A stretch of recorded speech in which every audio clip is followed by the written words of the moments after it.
Hey, this is Ian from Noise Pixel. I'm here with Toby, and we're taking a look at Iron Harvest 1920, and I just played it, and it was my first time playing an RTS.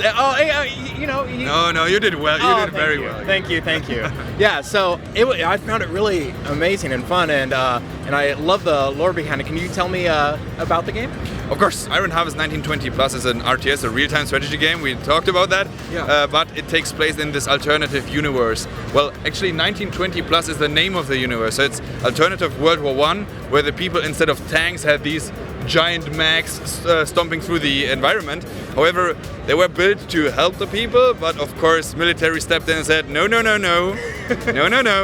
So in this universe, we have three factions in our game: Saxony, Rusviet, and Polania, and they're fighting each other. Something like the race to the moon. Who gets the super weapon first? Awesome. Can you tell me a little bit about what the difference is between the factions? Yes, definitely. They play completely different. So, as I told you, the plot, there's these three factions, Rusviet and Saxony, fighting each other, but they fight on Polania's ground. And Polania is more like the hit-and-run guerrilla fighter, so they have rather cheaper units, but they can mass produce. So they're weaker, but you can mass produce them. So that's their kind of tactics. But you did very well with that. You produced the big boys, which is good. So they have some kind of firepower. Yeah. The Saxony guys, for instance, they have way more expensive units, but they have also more of a punch. And the Rusviets, they have the strongest units, but a very weak defense. So they play completely different. You have to adapt to that. You have to adapt to a situation where you play with them or against them. So everything must be adapted. That's fantastic. And can you tell us a little bit behind the name Iron Harvest? Yes. So Iron Harvest is not just a random name. There's actually, in the First World War, that's a real term. So the farmers who returned to their fields after the First World War, they found their fields full of ammunition, the destroyed tanks and stuff, and cleaning that and dispose that was called Iron Harvest, actually.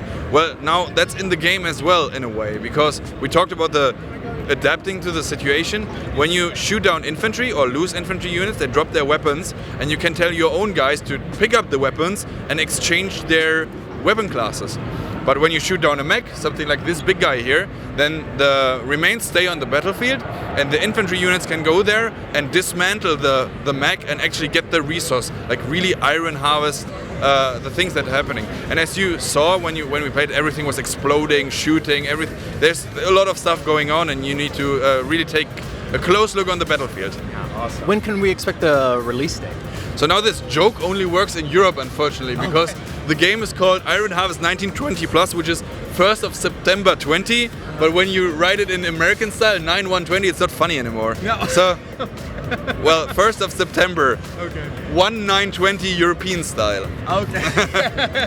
Okay. All right. Well, thank you so much for talking with us, and thank you for walking me through my first experience and being very patient with me. You did very well. Oh, thank but you. for you outside, if you want to play it, it comes on PC, Xbox, and PlayStation. It's very important. Yeah. Boss always tells me to mention that, so I have to do that. If you don't like RTSs, well, now is the time to start. Yes. All right. Well, thank you so much. You're very welcome. Take Thank care. you. Bye. Thank you.